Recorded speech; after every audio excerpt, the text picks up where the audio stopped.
وما أرسلناك إلا رحمة للعالمين. Bahaya dan implikasi buruk riba. Syariat Islam tidak merintahkan kepada manusia kecuali pada sesuatu yang membawa kepada kebahagiaan dan kemuliaan di dunia dan akhirat, dan hanya melarang dari sesuatu yang membawa kesengsaraan dan kerugian di dunia. Ini harus kita camkan ya, ini namanya makosid syariah. Jadi kalau ada perintah dan larangan dalam Islam itu sebenarnya manfaatnya kembali ke kita. Ya, nggak mungkin itu kemudian kembali hanya semata-mata kepada Allah. Bahkan Allah tuh nggak butuh semua bentuk peribadatan kita. Kita nggak nyembah Allah, Allah tetap maha mulia. Semua orang minta kepada Allah, Allah nggak akan berkurang kekayaannya. Begitu pula semua orang nggak mau minta sama Allah, maka Allah juga nggak akan sedih gitu. Maka hakikatnya semua syariat itu balik ke kita. Contoh Ustaz, contoh yang nyata aja, kurban ini. Kurban itu kan disembelihnya di bumi tuh. Kemudian kita potong-potong dimakan oleh manusia di bumi tuh. Nggak ada satu cuil daging pun yang terbang ke langit kan. Ini menunjukkan bahwasannya semua syariat itu hakikatnya kembali kepada manusia. Maka ketika kita merasa berat menjalankan syariat, kita harusnya mikir, jadi nggak sopo sih gitu loh. Ya sama halnya ketika kita disuruh sekolah sama bapak kita, sama ibu kita gitu kan. Itu sebenarnya bukan buat bapak ibu kamu, buat masa depan kamu. Kok kamu nggak mau sekolah, kamu nggak mau menata hidup, nggak mau mempersiapkan hidup kamu lah. Bapak ibu kamu nanti pas tua udah nggak bisa apa-apa, nggak bisa ngasih kamu, pasti ya kamu nyusahin mereka. Padahal harusnya kamu ngurusin mereka. Gitu. Banyak orang-orang kayak gitu. Wong tuane sugih, rumangsa sugih, nggak gelem semangat kerja, nggak gelem semangat kuliah, sekolah, nyari ilmu nggak mau gitu. Sampai akhirnya apa orang tuanya tua, bukannya ngurusi orang tua malah ngerepotin. Gitu. Padahal dia lagi udah punya anak, punya istri, repotnya berkali-kali. Alasannya engkau aku nek mati jaga warisannya wong tuaku. Wah, menyedihkan lah kalau ketemu orang-orang kayak gitu. Nah, harusnya itu dipersiapkan. Maka ketika kita ngomongkan perintah dan larangan, pasti kebaikannya balik kepada kita. Berbahaya bagi akhlak dan kejiwaan. Nah, ini tadi judulnya adalah bahaya dan implikasi. Yang pertama, bahaya bagi akhlak dan kejiwaan. Maka didapatkan orang yang bermuamalah riba adalah orang yang memiliki tabiat bakhil, pelit, kikir, hatinya keras, dan menyembah harta serta lain-lain. Yang jauh dari sifat kemuliaan dan dekat pada sifat-sifat rendah. Pokoknya nek aku ngutangi walaupun saya ketewu, pokoknya balik no tambahi, kayak tambahi. Gitu terus. Bila melihat pada aturan dan sistem riba, didapatkan hal itu menyelisih akhlak yang luhur dan menghancurkan karakteristik pembentukan masyarakat Islami. Masyarakat Islami itu dibangun di atas kondisi saling tolong-menolong. Tolong-menolong tentu yang diharapkan adalah pahala dari sisi Allah, bukan keuntungan dunia. Nah, baratnya gini, kalau ada orang kecelakaan di jalan, terus kamu tolong, terus kamu ngomong, tak tolong ya, tapi aku kayak duit 1 juta. Gitu. Mungkin orangnya belum tentu mau. Gitu. Mendingan rasa mau tolong, mas tinggalin aku aja. Gitu. Karena akhirnya namanya tolong menolong, ya kita tolong, kita berharap pahala dari sisi Allah, bukan gitu, berharap dunia. Maka sistem ini mencabut dari hati seorang perasaan sayang, rahmat terhadap saudaranya, sehingga lihatlah kreditur, pemilik harta, nantiasa menunggu dan mencari-cari serta berharap kesusahan menimpa orang lain sehingga dapat mengambil keuntungan darinya. Tentu hal ini menampakkan kekerasan, tidak adanya rasa kasih sayang, dan penyembahan terhadap harta, hingga tampak sekali ya, murabi, pemberi pinjaman riba seakan-akan melepas pakaian kemanusiaan jika persaudaraan dan kerjasama saling tolong-menolongnya itu hilang. Maka riba tidak akan didapatkan pada seorang yang berlomba-lomba dalam kebaikan dan infak sodakoh.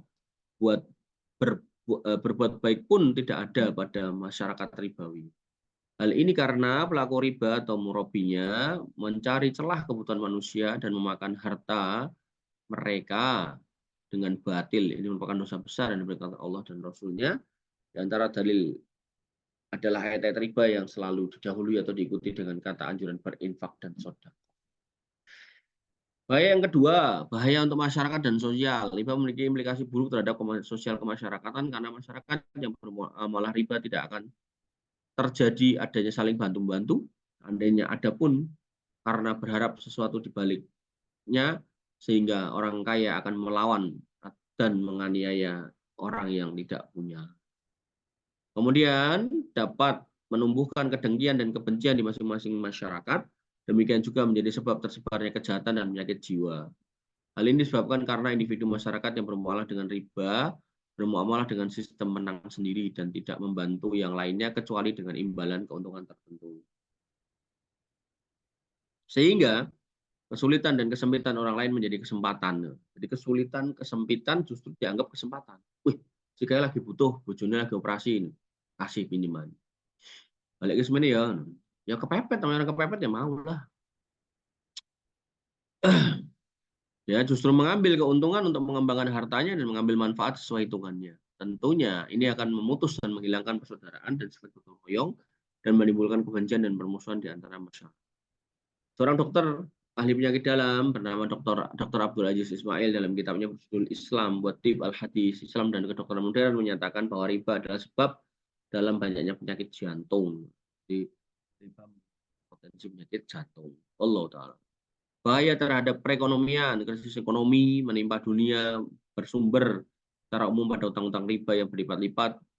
Ya, pada banyak perusahaan besar dan kecil, lalu banyak negara modern mengetahui hal itu sehingga mereka membatasi persentase bunga ribawi. Namun hal itu tidak. Riba walaupun kecil masih bahaya ya. Indonesia contohnya juga terlilit utang gitu. Sudah dimaklumi bahwa maslahat dunia ini tidak akan teratur dan baik kecuali setelah izin Allah dengan perniagaan keahlian industri, pengembangan harta dalam proyek-proyek umum yang bermanfaat. Karena dengan demikian harta akan keluar dari pemiliknya dan berputar dengan berputarnya harta tersebut, maka jumlah umat ini dapat mengambil manfaat sehingga terwujudlah kemakmuran. Padahal si pemberi riba duduk dan tidak melakukan usaha mengembangkan fungsi hartanya untuk memanfaatkan orang lain. Riba juga menjadi sarana penjajahan. Telah dimaklumi bahwa perekonomian ya juga ada peperangan dibangun di atas muamalah riba. Cara pembuka yang efektif untuk menjaga membuat runtuh banyak negara timur adalah dengan riba. Ketika pemimpin negara itu berutang dengan riba dan membuka pintu dari para pemberi riba, maka tidak lama kemudian hitungan tahun tidak terasa kekayaan mereka telah berpindah dari warga negaranya ke tangan orang-orang asing tersebut. Hingga ketika pemerintah tersebut sadar dan ingin melepas diri dari hartanya, maka orang-orang asing tersebut minta campur tangan negaranya dengan nama menjaga hak dan kepentingannya. Oleh karena itu, pantaslah Nabi SAW bersabda, la'ana Rasulullah Shallallahu Alaihi Wasallam akila riba wa mugilahu wa katibaihi wa syahidaihi wa qalahum syawa. Rasulullah melaknat makan riba, orang yang memberi makan dengan riba, juru tulisnya, transaksi riba, dua orang saksi, dan semuanya sama aja. Melihat banyak bahaya dan implikasi ini, maka sudah menjadi kewajiban bagi kita untuk mengetahui hakikat riba agar tidak terjerumus di dalamnya. Baik, ini yang bisa kita sampaikan atau kita diskusikan. Kurang lebih saya mohon maaf. Saya cukupkan saya rasa sampai di sini. Alhamdulillah subhanakallahumma bihamdika asyhadu an la ilaha illa anta astaghfiruka wa atubu ilaik. Assalamualaikum warahmatullahi wabarakatuh.